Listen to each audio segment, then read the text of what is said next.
বক্তব্য প্রচার করা বাংলাদেশে একদম সরাসরি নিষেধ আছে, শুধু দণ্ডপ্রাপ্ত বলে না, তার বক্তব্য প্রচার করা যাবে না এরকম আদালতের নিষেধাজ্ঞা আছে এবং আমাদের অনেক মিডিয়া এই কাজটা করছে। তার মানে হচ্ছে তারা আদালতের নিষেধাজ্ঞা নির্দেশনা মানছেন না, এটা ফ্যাক্ট।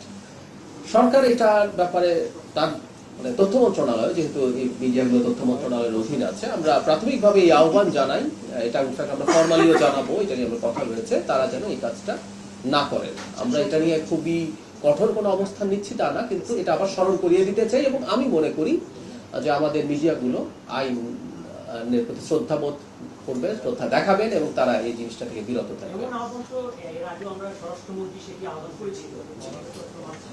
ঠিক আছে, আমরা আবার করবো এবং কোনো একটা সময় হয়তো কোনো ব্যবস্থা নেওয়ার কথা ভাবা যেতে পারে।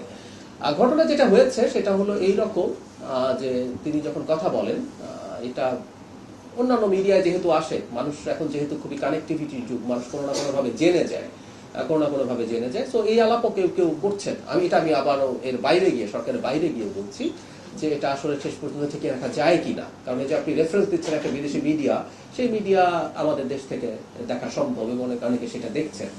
তারপর আমি বলি, আনলেস আদালত এই নিষেধাজ্ঞা সরাচ্ছে, এটা করাটা অনুচিত। আমি অপরাধ এভাবে বলছি না, এটা অনুচিত এবং আমি আশা করি আমাদের মিডিয়া দায়িত্বশীল ভূমিকা পালন করবে। সফট বা হার্ড আওয়ামী লীগ না, আমি আগে বলেছি এই নির্বাচনে বিএনপিও তো নাই, আছে কি? স্থানীয় সরকার নির্বাচনে কি বিএনপি আছে?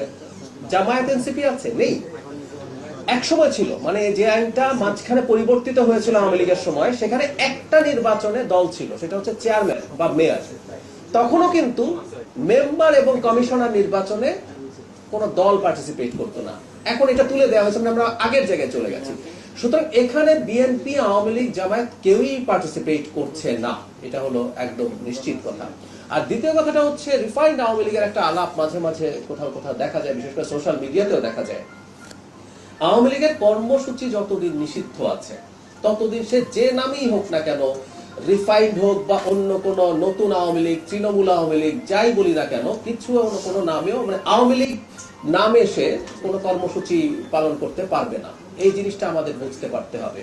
সুতরাং মানে সরকারের এরকম কোনো ইচ্ছা নেই এবং আমি আবার একটু স্মরণ করিয়ে দিতে চাই, বরং সরকারকে এই অভিযোগ করা হয়েছে যে সরকার 2009 সালের সন্ত্রাস দমন আইনের যে ধারা নতুন করে যুক্ত করে আওয়ামী লীগের কর্মসূচি নিষিদ্ধ করা হয়েছে, সরকার অনেকগুলো ইন্টারিমের সময়কার অনেকগুলো অধ্যাদেশকে আইনে পরিণত না করলেও এটাকে করেছে। তার মানে সরকারের অবস্থান হচ্ছে, সরকার মনে করে যতদিন পর্যন্ত আদালতে আওয়ামী লীগ নিষিদ্ধ হবে কি হবে না, আমি আগের দিনই বলেছিলাম এটা আসলে আদালতের এখতিয়ার এবং সিদ্ধান্ত হবে, তার আগ পর্যন্ত সরকার মনে করে এই কর্মসূচি নিষিদ্ধ থাকা উচিত।